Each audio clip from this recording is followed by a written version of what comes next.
to read the word of our God. We will be reading Mark chapter 14, verses 66 to 72. And as Peter was below in the courtyard, one of the servant girls of the high priest came, and seeing Peter warming himself, she looked at him and said, "You were also with the Nazarene Jesus." But he denied it, saying, "I neither know nor understand what you mean." And he went out into the gateway, and the rooster crowed. And the servant girls saw him and began again to say to the bystanders, "This man is one of them."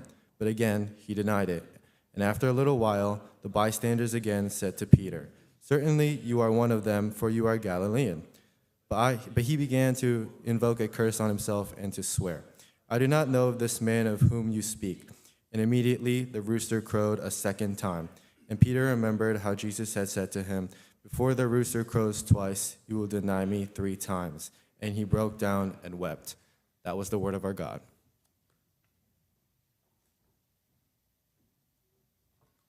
그럼 이제 한국어로 성경 봉독해 보겠습니다. 베드로는 아랫뜰에 있더니 대제사장의 여종 하나가 와서 베드로가 불 쬐고 있는 것을 보고 주목하여 이르되 너도 나사렛 예수와 함께 있었도다 하거늘 베드로가 부인하여 이르되 나는 내가 말하는 것이 무엇인지 알지도 못하고 깨닫지도 못하겠노라 하며 앞들로 나갈새 여종이 그를 보고 곁에 서 있는 자들에게 다시 이르되 이 사람은 그 도당이라 하되 또 부인하더라. 조금 후에 곁에 서 있는 사람들이 다시 베드로에게 말하되 너도 갈릴리 사람이니 참으로 그 도당이니라. 그러나 베드로가 저주하며 맹세하되 나는 너희가 말하는 이 사람을 알지 못하노라 하니 닭이 곧 2번째 울더라. 이에 베드로가 예수께서 자기에게 하신 말씀 곧 닭이 2번 울기 전에 내가 3번 나를 부인하리라 하심이 기억되어 그 일을 생각하고 울었더라. 하나님의 말씀이었습니다. 자리에 앉아주세요. 자, 이제 제가 우리 학생들을 위해서 기도하고 그리고 학생들 나갈 때 오늘 우리 부르는 찬송 있죠. 어두운 눈을 밝히사 찬송 부르시면서 이제 아이들이 빠져나가면 자리가 좀 비거든요. 그래서 뒤에 계신 분들, 서 계신 분들 특별히 앞자리로 빈자리로 옮겨주시기 바랍니다. 우리 같이 기도하겠습니다. Let's pray together before you guys go off to your service. 아버지 하나님, 우리에게 이렇게 많은 정말 다음 세대 자녀들을 허락하심 감사합니다. 우리가 말은 다음 세대라고 하지만 아버지 하나님, 그들이 지금 세대입니다. 아버지 하나님, 그들을 지금 사탄은 주시하고 있고 그들을 공격하고 있고 그들의 마음을 사로잡으려고 정말 가진 노력을 하고 있습니다. 아버지, 이런 학생들이 아버지 정말 주 앞에 온전히 서게 하시고 그들이 주님 바라보게 하시고 또한 아버지 주님의 말씀을 사모하고 주님의 그 거룩한 은혜를 그들이 깨달아 그들의 삶 속에 주님께서는 그냥 장식물이 아니라 주님께서는 그들의 삶의 주인이 되신다라는 고백이 일어날 수 있도록 인도하여 주시옵소서. 이제 각자 가서 예배를 드릴 텐데 그 예배 자리에 함께하여 주시옵시고 또 인솔하시는 전도사님들과 교사님들과 함께하여 줄 믿습니다. 주님의 가장 귀한 축복이 그들에게 임할 줄 믿습니다. Father, I just want to lift up our young children and youth students at this moment as they are about to go to their respective places to worship. I pray that they will have they receive the blessing of encountering you as the personal Lord and Savior, that their hearts and that their love will be deeply rooted and grounded in you. In Jesus' name we pray. Amen. 네, 우리 학생들은 가시고요. 우리 찬송 같이 하시겠습니다. 어두운 내 눈 밝히사.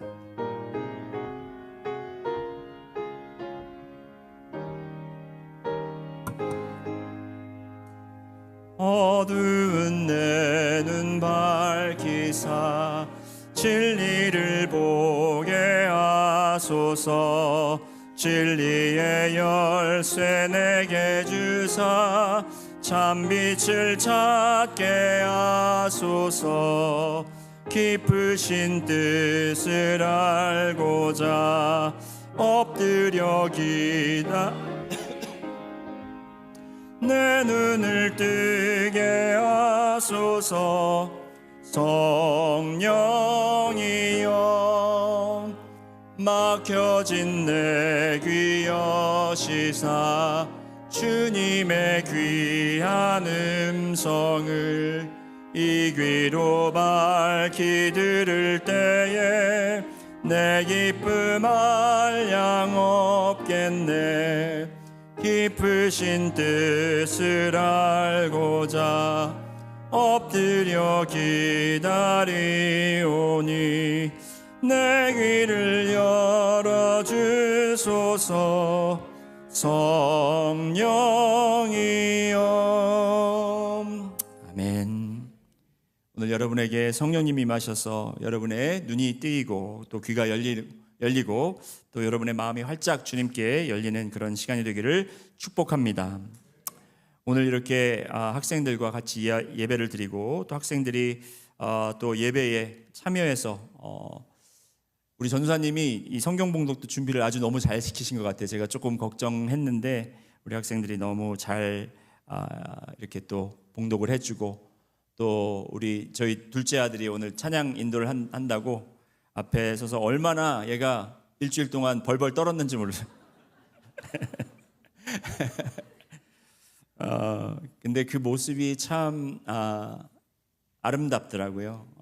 그러니까 사람들 앞에 서는 그 두렵고 떨리는 마음도 있겠지만 또 이렇게 예배를 준비하는 모습, 그리고 또 그것을 일주일 내내 자기가 계속 목 쉬니까 그만 쉬면서 쉬엄쉬엄 해라 그래도 그냥 소리를 그냥 돼지 멱다는 소리를 꽥꽥 질러가면서 이렇게 하는 게 참 제가 보기에도 마음이 참 이렇게 기쁜데, 하나님께서는 우리의 예배 이 시간도 보시지만 그 외에 우리가 준비하는 시간, 우리가 또 주님 앞에 드리는 그 시간들도 다 보시는 줄 믿습니다.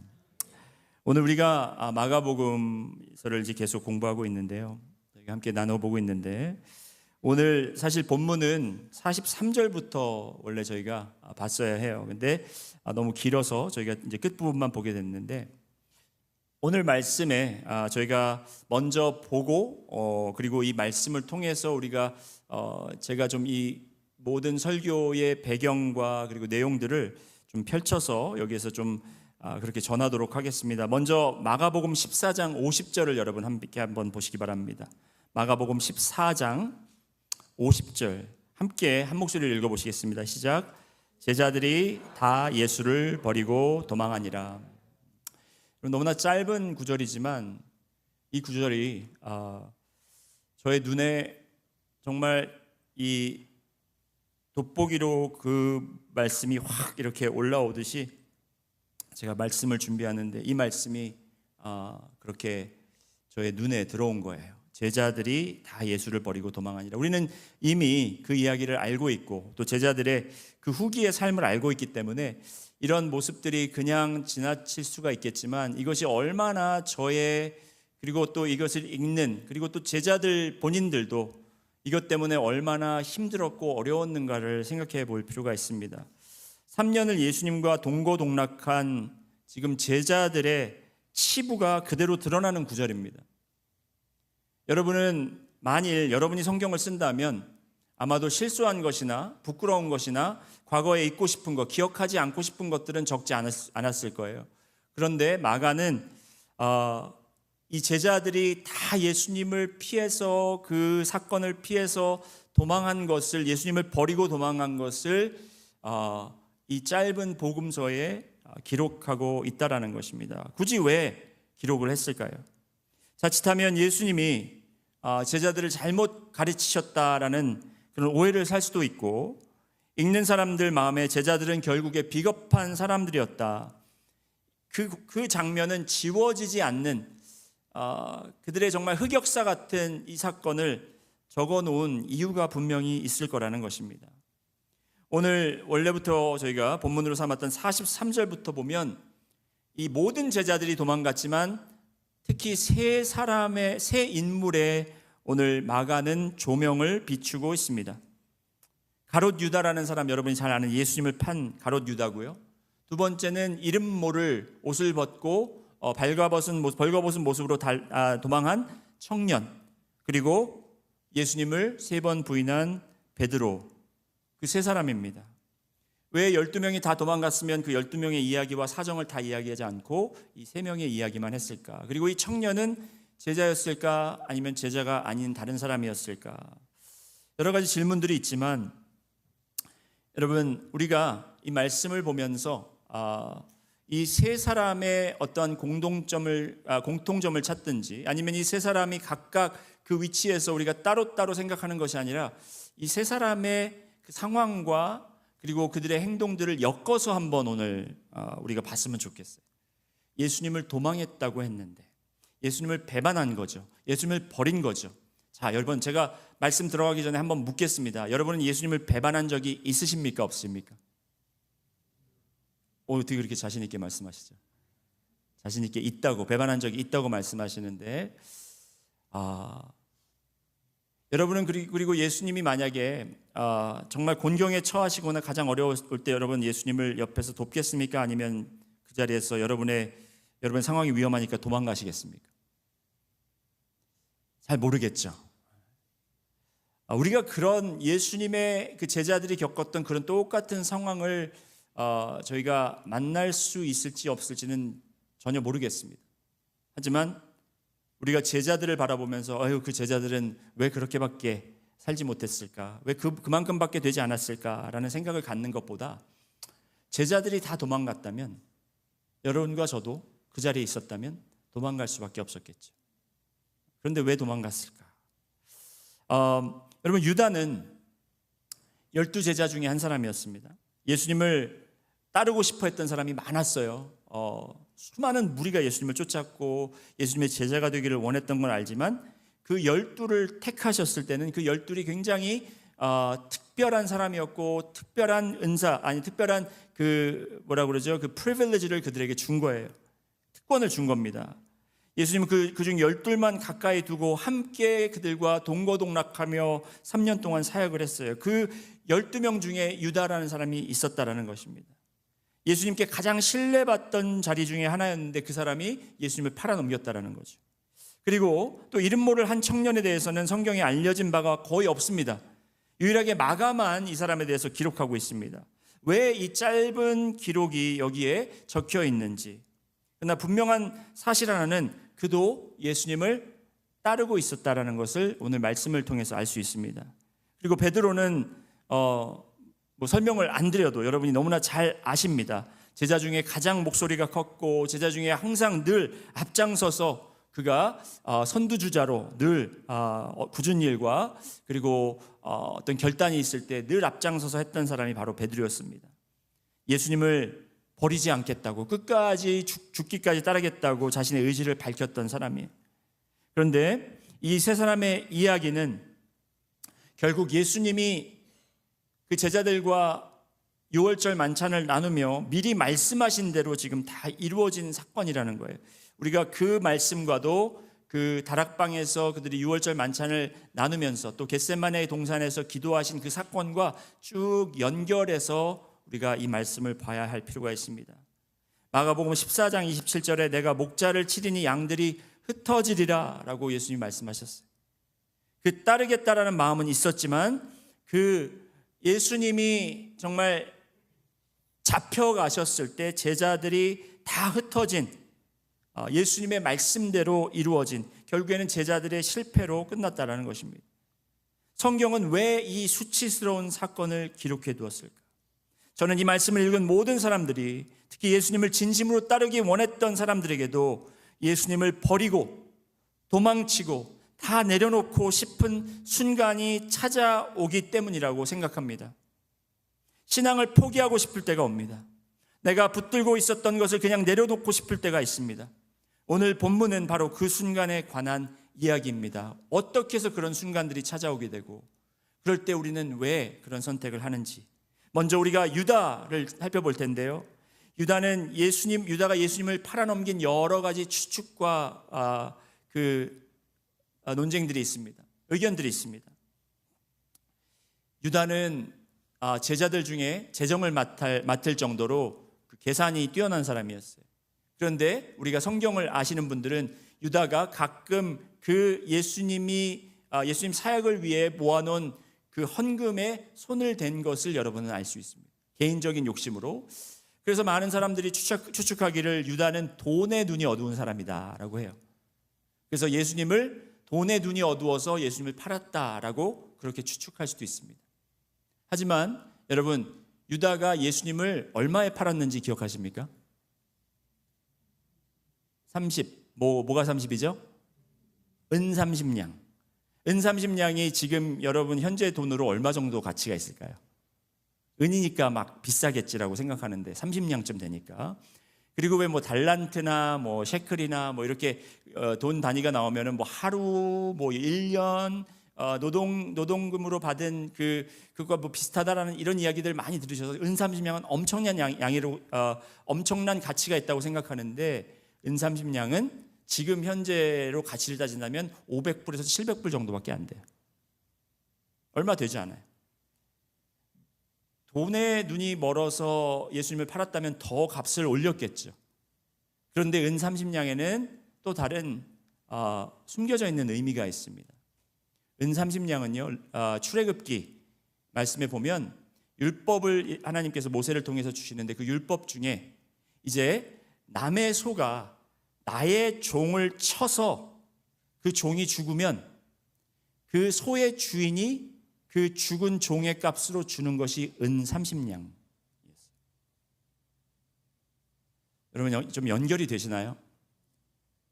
유다는 예수님을 선생이라고 부르고 따랐지만 예수님을 마치 종처럼 여겼을 수가 있다는 거예요. 우리가 예수님을 버리고 예수님을 팔고 배반하고 버리는 이유 중에 하나가 뭐냐면 우리는 예수님을 나의 주인이라고 여기지 않고 나의 종처럼, 물론 우리가 감히 내가 어떻게 예수님을 종이라고 합니까? 난 그렇게 안 합니다 하지만 실제로는 우리가 주님 이것 좀 해주세요. 주님, 저는 주님이라면 이런 걸 바랍니다 라고 요구할 수 있죠. 우리가 기대하는 것, 우리가 또 바라는 것, 그것들을 이루어주지 않고 내가 기대했던 예수님, 내가 생각했던 예수가 정말 그 기대가 무너지고 그리고 내가 바랬던 것이 이루어지지 않을 때 우리는 예수님을 배반할 수 있었다. 유다는 처음부터 예수님을 주인으로 따른 것이 아니라 자기가 가지고 있는 기준과 자기가 가지고 있는 기대치를 세워놓고 예수님이 거기에 맞는 자인가를 늘 계산했다라는 거예요. 예수님이 언젠가 우리나라를 로마 제국에서부터 해방시키고 왕이 되면 이 사람을 내가 옆에서 보조하고 따르다 보면 내가 한 자리 하겠지라는 생각을 유다는 가지고 있었을 것이고, 아니면 정말 정의롭고 공의로운 마음으로 그냥 나라 회복만을 위해서 따랐을 수도 있어요. 하지만 예수님의 가르침을 듣다 보니까 뭐예요? 예수님은 늘 죽겠다고 말씀하시고 늘 너희를 떠나겠다고 말씀하시니까 이제 그것이 거의 실제로 이제 드러나고 있으니까, 그것이 실제로 이루어지고 있으니까 유다는 이 사람은 아니구나라는 마음의 포기가 있었던 것이죠.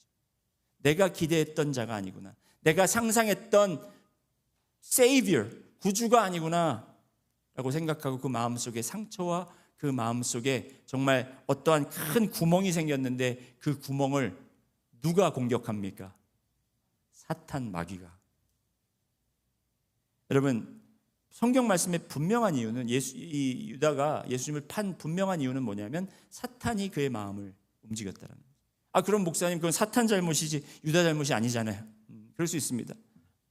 하지만 그 사탄이 들어올 수 있도록 그 공간을 내어주고 자기의 기대를 내리지 않는 것은 바로 유다의 잘못이었겠죠. 여러분, 누가복음 22장 3절 말씀 보시겠습니다. 누가복음 22장 3절 말씀 보면 12 중에 하나인 가룟인이라 부르는 유다에게 사탄이 어떻게 했다고요? 들어가니. 그리고 또 요한복음 13장 2절 말씀 보시겠습니다. 요한복음 13장 2절에는 마귀가 벌써 시몬의 아들 가룟 유다의 마음에 예수를 팔려는 생각을 넣었더라. 사탄이 유다의 마음에 들어갔다고 분명히 기록합니다. 여러분, 우리는 에베소서에 보면 우리가 정말 화를 내어도 우리가 그 분을 해질 때까지 가라앉혀야 되는 그런 임무가 있어요. 왜? 그렇지 않으면 우리 감정을 다스리지 못하면 사탄에게 우리가 공격권을 주는 것이기 때문에 그래요. Do not give devil a foothold.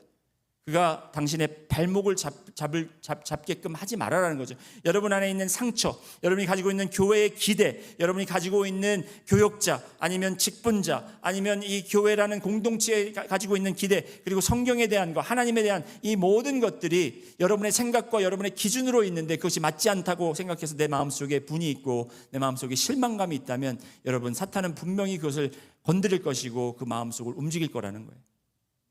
그러면서 내가 이 마음속에 이건 내 생각과 다른데, 이건 내가 원했던 게 아닌데 하면서 우리가 내려놓고 우리가 넘어지고 쓰러질 수밖에 없다는 거죠. 유다는 예수님과 3년이라는 시간을 함께 보냈습니다. 유다는 직접 예수님이 기적을 행하시는 것을 눈으로 목격한 사람이에요. 예수님이 오병이어로 기적을 행하시고 그 떡을 나눠주시고 그 떡을 제자들로 나눠주시고 할 때 그 떡을 나눠줬던 장본인이 유다였어요. 그가 분명히 계산적으로 우리가 가진 돈으로 이 사람들에게 다 먹일 수 있는 걸 살 수가 없다고 얘기했던 그 장본인이 예수님이 떡 5조각과 물고기 2마리로 5,000명 이상을 먹이는 기적을 그가 보고 그 떡을 직접 맛본 사람이었어요.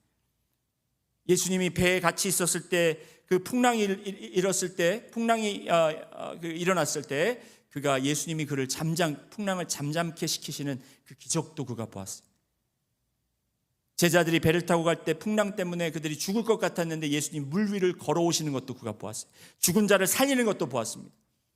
안진뱅이를 일으키고 귀먹은 자, 눈먼 자를 살리는 그 놀라운 치유와 기적들을 그가 직접 보았고, 예수님이 가르치신 성경의 진리도 그가 늘 3년 동안 계속 들어왔다라는 거예요. 그런데도 그의 마음은 왜 예수님을 향하지 못했을까요? 예수님에 대한 나의 기대와 생각의 그 틀 안에 예수님을 끼워 맞추려고 했기 때문에 그런 거예요.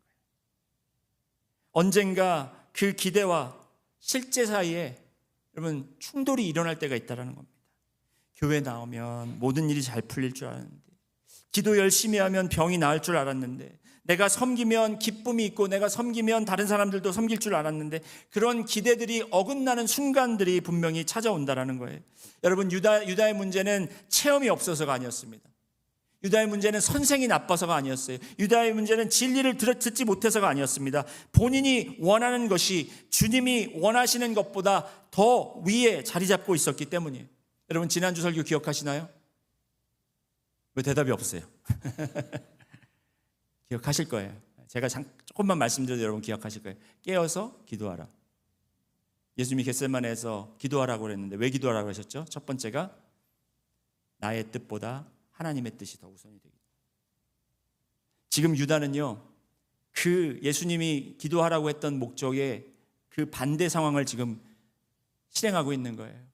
나의 뜻과 나의 생각과 나의 기준과 나의 상상들이 더 하나님의 뜻보다 늘 앞서고 있었고, 그것을 기도로 이렇게 훈련하고 기도로 낮추지 않고 내 생각, 내 의견, 내 마음, 내 감정들만 그가 이야기하고 있었기 때문에 그 마음속에 사탄이 들어왔다는 거예요.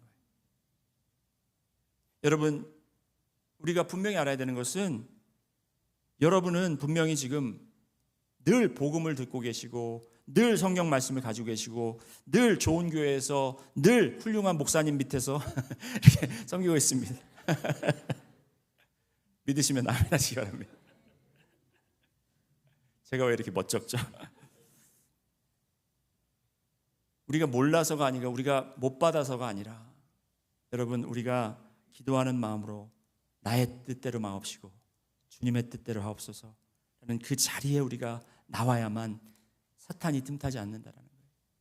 여러분, 이거는 예수님도 그렇게 행하셨고요, 실제로 본보기를 해주셨잖아요.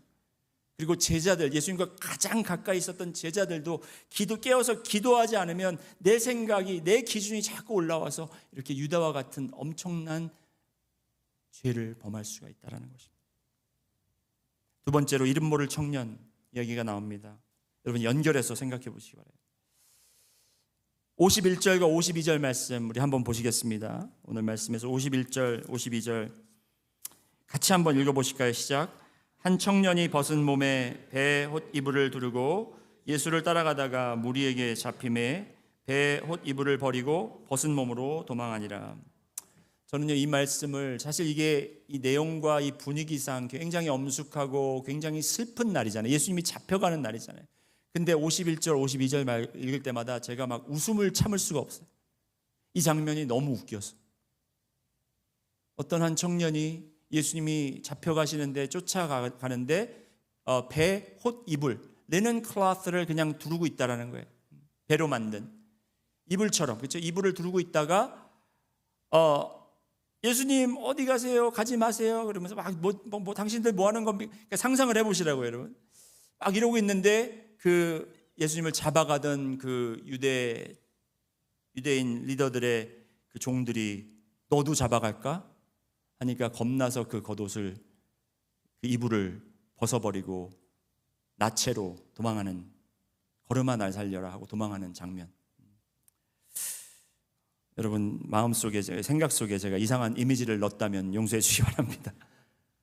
근데 그 상황이 너무나 우스꽝스럽고요, 어이가 없고, 그리고 마가가 복음서도 짧게 적으면서 왜 그것을 기록했을까?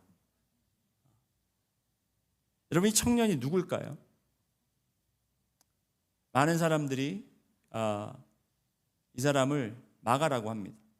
마가 본인이라고 해요. 저도 동의합니다. 그런데 여러분께 분명히 알려드리는 것은 확실하지 않아요. 확실하진 않아요. 왜? 안 적었어요. 자기 이름을 적은 것도 아니고. 근데 마가라고 추측하는 이유가 여러 가지가 있는데, 첫 번째는 마가복음에만 이 사건이 기록되어 있어요. 유일하게.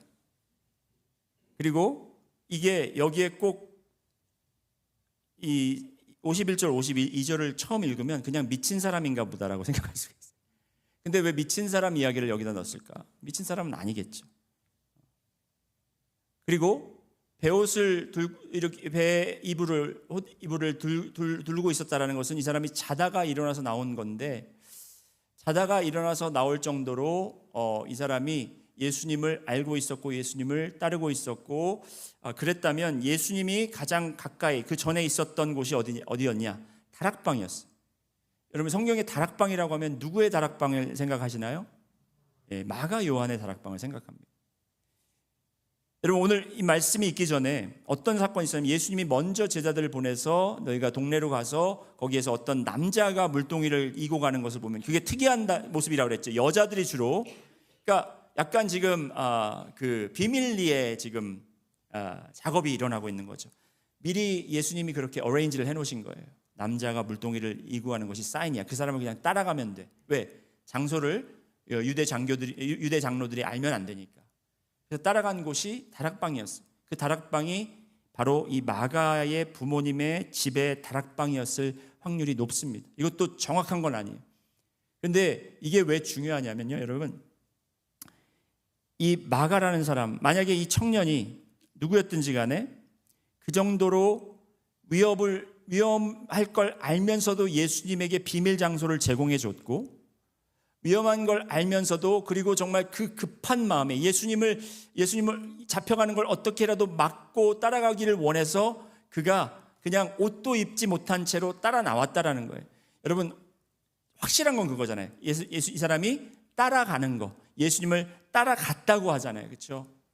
그러니까 이 사람에게는 순수한 마음이 있었고, 이 사람은 간절한 마음이 있었고, 이 사람은 정말 예수님을 따르고자 하는, 이 위협을 무릅쓰고 그가 따라가고자 하는 생각이 있었다라는 걸 여러분께 알려드리고 싶었던 거예요.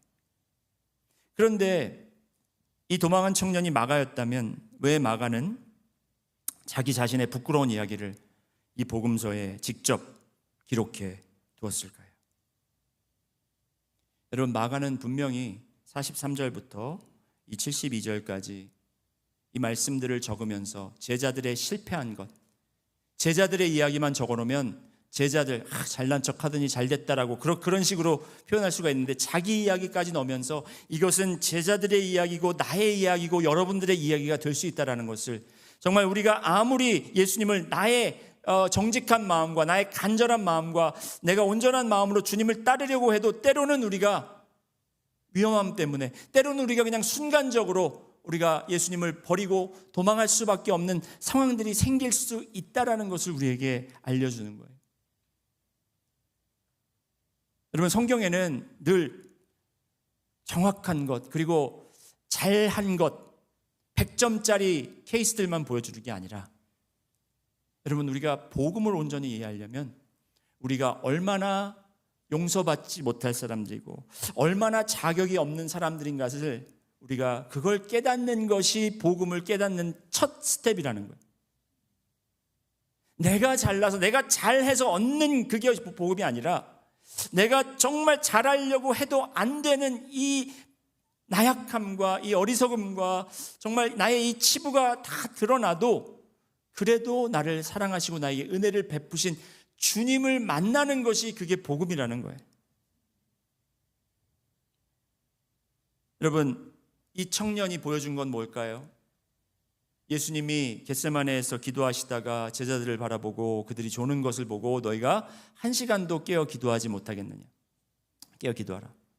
그리고 다시 돌아오셔서 보니까 또 자고 있는 거예요. 예수님 뭐라고 하셨습니까? 마음은 원이로되 육신이 약하다.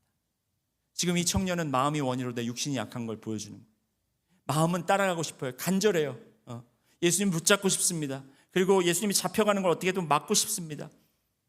예수님을 사모하는 마음이 있어요. 그런데 당장 이제 너도 잡아갈까 하니까 겁이 난 거예요. 육신은 약해지는 거죠. 나에게 위협이 있고, 우리가 예수님을 섬길 때 내가 할 수 있을 만큼은 할 수 있어요. 그런데 이게 나의 목숨이 위태하고 내 생명의 위협을 느낄 때까지 우리는 하지 못한다는 거죠. 마음은 원이로되 육신이 약한 우리의 모습을 보여주고 있습니다. 세 번째로 베드로의 이야기를 좀 나누겠습니다. 여러분, 베드로는 14장 31절에 이렇게 이야기를 합니다. 마가복음 14장 31절에 자기가 죽을지언정 예수님을 부인하지 않겠다라고 장담합니다. 모든 사람들이 예수님을 버려도 나는 예수님을 버리지 않겠다, 그렇게 이야기를 해요. 이 말을 그가 이 약간의 거짓이라도 거기에 추가해서 이야기를 했을까요? 아니면 정말 그 사람이 진심을 담아 이야기를 했을까요? 진심을 담아 했습니다. 그건 진실된 고백이었어요. 베드로는 예수님을 죽기까지 따르길 원했고, 예수님이 죽는다면 자기도 따라 죽을 그런 각오와 준비가 되어 있었어요. 그래서 실제로 위협을 무릅쓰고 예수님이 잡혀가신 그곳까지 따라간 거예요. 그런데 결국 대제사장의 집 아랫뜰에서 불을 쬐고 있다가 대제사장의 여종에게 그 신분이 드러나려고 하자 그가 예수님을 부인합니다. 2번 부인합니다. 그리고 마지막으로 모든 사람들이 당신도 갈릴리 사람이 아니냐라고 막 추궁했을 때 그가 예수님 그런 사람 모른다 하면서 예수님을 저주하며 그가 부인했다라는 거예요. 그런데 여러분, 여기서 우리가 주목해야 될 한 구절이 있습니다. 54절, 마가복음 14장 54절 한번 함께 보시겠습니다. 이 말씀 우리가 같이 한번 읽어봐야 될 텐데, 우리가 자, 한번 읽습니다. 시작. 베드로가 예수를 멀찍이 따라 대제사장의 집들 안까지 들어가서, 자, 거기까지만 읽겠습니다. 자, 여기서 보면 베드로가 예수를 따라갑니다. 그런데 그냥 따라가는데 여기에 형용사가 하나 붙어 있죠. 어떻게 따라갑니까? 멀찍이. 여러분, 멀찍이가 뭘까요?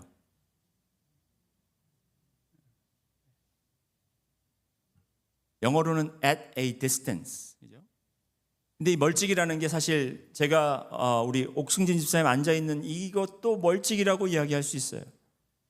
아니면 저 뒤에 계신 분에게 멀찍이라고도 얘기할 수 있어요. 근데 이 멀찍이라는 것은 어떠한 단위적 거리를 이야기하는 것이 아니라 이거는 안전거리인 것입니다. 안전거리. 예수님을 따르지만 내가 안전거리를 두고 따라가고 있다는 것이 지금 여기에서 밝혀지고 있는 거예요. 팬데믹을 지난 여러분들은 우리가 그 안전거리에 대해서 잘 알고 있습니다. 이 사람들이 모였을 때 6 feet apart, 그죠? 6 feet apart from one another. 그게 이제 우리가 안전거리라고 생각하잖아요. 왜냐하면 더 이상 가까이 가면 우리가 옮길 위험성이 있으니까. 우리가 신앙생활에도 보면 여러분 우리가 예수님을 따라가긴 따라갑니다. 그런데 안전거리를 두고 따라요. 그 안전거리는 뭐냐면 내가 더 한 발자국 다가가면 여기에 너무 깊게 빠질 것 같고 조금 더 물러서면 내가 주님과 좀 멀어진 것 같아서 다시 제자리로 오는데 그 자리가 좁혀지지도 않고 더 멀어지지도 않는, 그렇게 하다가 결국에는 어떻게 됩니까? 그 거리는 이 베드로는 도망가 버릴 수밖에 없었던 거죠. 우리 안에서도 이 적당한 거리를 두는 모습을 얼마든지 찾아볼 수 있다는 거예요. 이거는 우리의 본능이에요. 여러분 뭐든지 우리가 좋아도 우리는 열심히 하지만 어느 정도 적당한 거리를 두는 거예요. 이거는 나 자신을 지키기 위한 본능이라는 거예요. 그래서 내가 조금 더 여기에 인버브가 되고 조금 더 깊이 들어가면 나는 거기서 좀 빠져나오려고 하고. 제가 2세 사역을 오랫동안 했지 않습니까?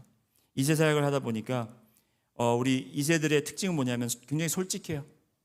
솔직해서 정말 열심히 교회를 섬기고 이런 집사 역할을 하시는 분들도 저한테 그러는 거예요. Pastor Ray, I think that's a little too much for me right now. I have to make sure.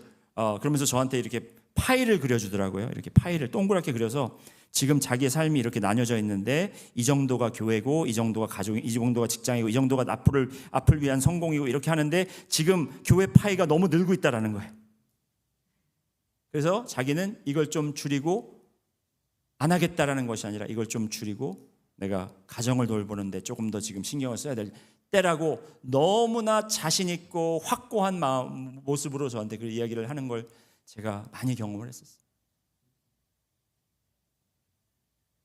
여러분 어떻게 생각하면 그게 맞는 것 같아요. 주님이 우리가 가정을 돌보라고 맞죠. 우리가 직장도 열심히 해야 되고 맞죠. 근데요 주님이 그리시는 파이는 이렇게 칸을 나누고 우리가 이 정도 조금 더 하고 여유 있을 때 하고 줄이고 늘리고 하는 게 아니라 전체가 우리가 영적인 삶으로 가야 되는 게 목적이. 전체로 간다라는 것이 여러분 그냥 다른 거 다 하지 말아라가 아니라 직장도 우리가 영적으로, 가정도 영적으로, 나의 개인 취향도 영적으로, 개인의 삶도 영적으로, 나의 앞으로 이제 어떻게 장래 있을 것도 영적으로 하나님의 영광을 위해서 우리가 그렇게 드릴 수 있는 삶을 살 때 우리가 여러분 지금 너무 먼데 지금 너무 가까운데 하면서 조절할 필요가 없다라는 겁니다. 베드로는 일부러 처음부터 계획 세워서 예수님을 부인한 것이 아닙니다. 그는 이미 그가 두었던 그 거리에서부터 부인을 시작하고 있었던 걸지 모릅니다. 내 삶은 내가 지켜야 한다는 생각이 그를 그 거리에 세워두었다가 막상 자기가 이제 제자라는 것을 사람들이 알아보고 자기도 또한 예수님처럼 잡혀갈 수 있는 그런 위험한 상황에 처하다 보니까 자기가 예수님을 부인하게 된 거예요.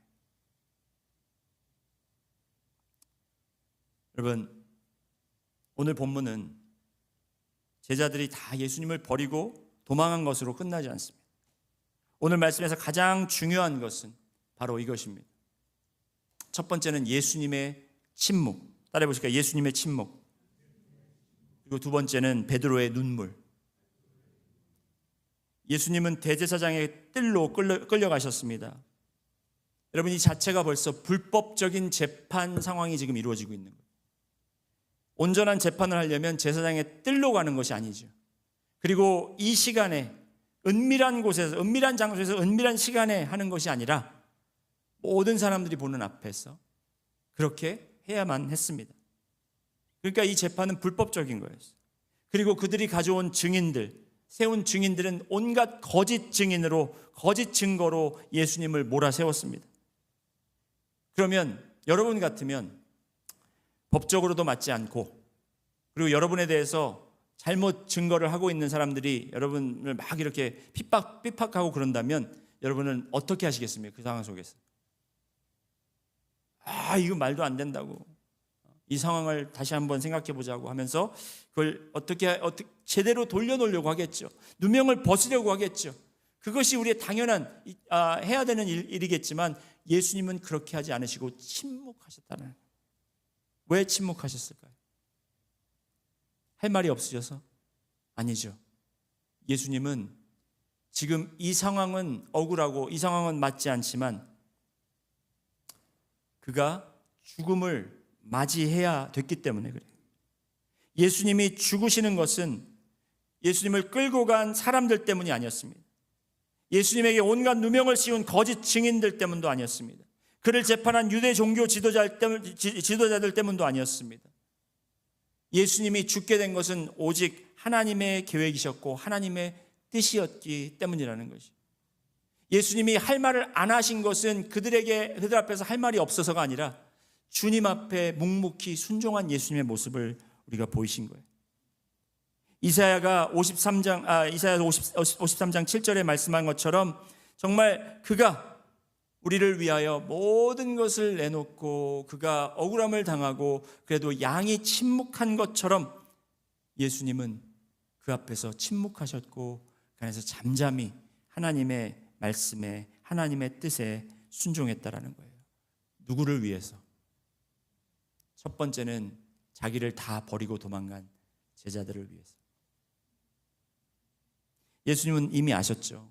제자들이 다 자기를 버릴 것을 이미 아셨어요.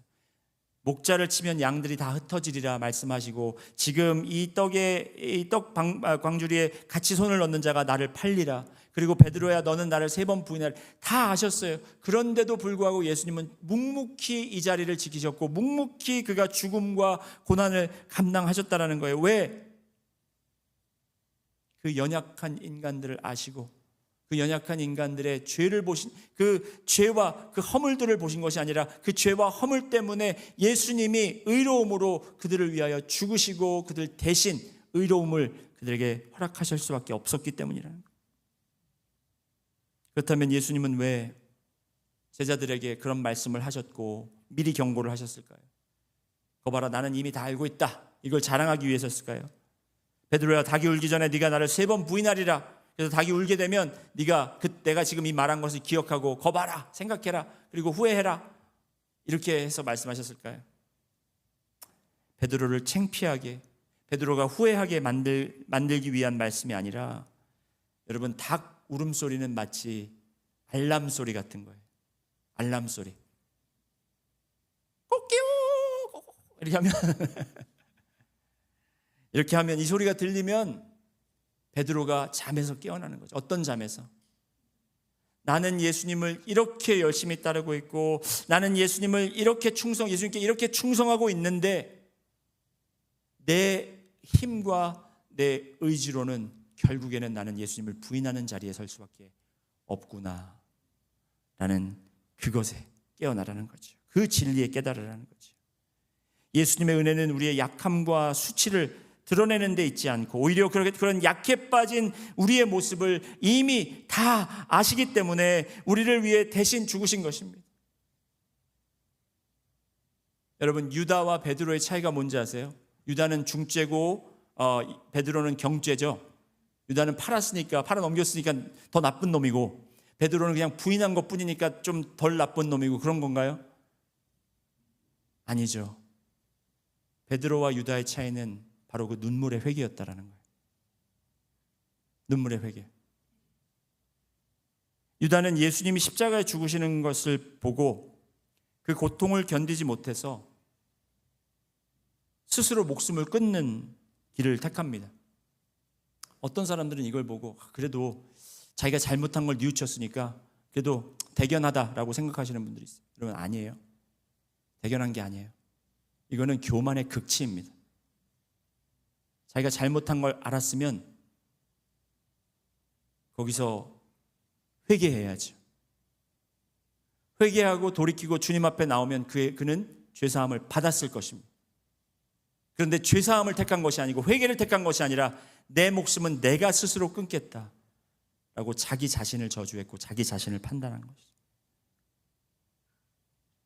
하나님의 뜻이 이루어지다를 결국에는 찾지 않고 자기의 뜻을 자기의 생각을 주장하다가 삶의 끝을 맺은 사람. 반면 베드로는 닭 울음소리가 들렸을 때 그는 눈물로 회개합니다.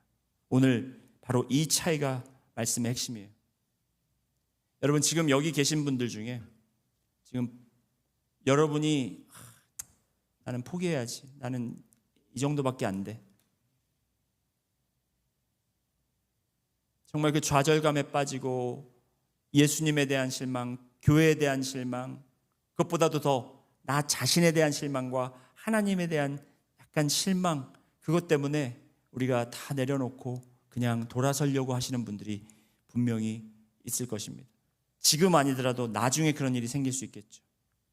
그럴 때 여러분, 그 은혜의 닭소리를 여러분들이 들으시길 바랍니다.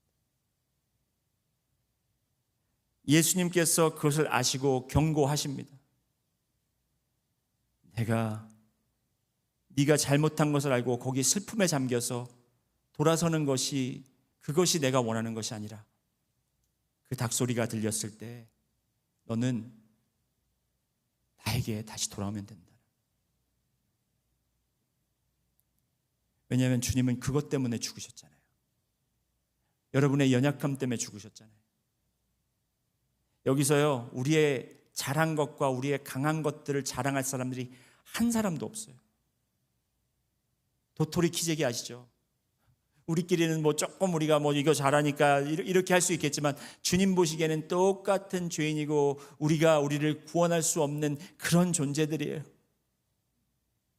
그런데도 우리는 우리 스스로 우리의 열정으로 우리가 주님을 사랑하는 마음으로 자꾸 우리는 또 쫓아가려고 하고 우리의 열심으로 가려고 하죠. 그것까지는 좋아요. 근데 그게 다가 아니라는 거죠. 왜? 그것은 위험 앞에 넘어질 수 있고 위험 앞에 우리는 예수님까지도 버리고 도망할 수 있는 존재들이 있기 때문에. 그러나 중요한 것은 그런 자들을 구하시기 위해 침묵하시고 죽음을 그냥 받아들이신 우리 예수 그리스도를 바라보자는 거죠. 그 예수 그리스도를 바라보고 오늘도 우리가 눈물로 주님 앞에, 주님, 나 같은 자를, 나 같은 죄인을 주님 살리시기 위해서 그 십자가의 고난을 당하셨군요. 주님, 그 은혜를 먹고 살아가기 원합니다. 그 은혜 때문에 살기 원합니다 라고 고백하시는 여러분과 저가 되기를 주님의 이름으로 축원합니다. 다 같이 기도하시겠습니다. 주님,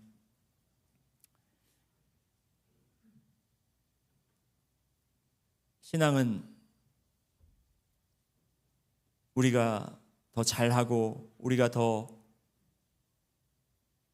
발전해서 주님의 마음에 들게 하는 것이 아니라 우리가 발전하려고 할 때마다, 우리가 더 잘하려고 할 때마다 깨닫는 정말 그 절박한 그 상황, 나는 이거밖에 안 되는구나, 주님의 도움 없이는 살 수 없는 자구나 라는 것을 우리가 깊이 깨닫고, 아버지 하나님, 오늘도 내 삶의 상황과 아니면 또 그냥 나의 열심에 의존하는 것이 아니라 주님의 은혜에 의존하며 살아갈 수 있는 저희들 될 수 있도록 주여 인도하여 주시옵소서. 주께 모든 것을 드리기 원합니다. 우리의 입술로 주님을 따르겠다고 고백하는 것보다 주님, 우리가 믿음으로 주님께 의지하겠다고, 그리고 아버지 하나님, 우리가 정말 적당한 거리를 유지하며 내가 그 거리를 정해서 내가 거기서 왔다 갔다 하는 것이 아니라 주님께 제가 온전히 저의 삶을 다 바치겠습니다 라고 고백하는 저희들 될 수 있도록 주여 인도하여 주시옵소서. 감사드리며 예수 그리스도 이름으로 기도드렸습니다. 아멘.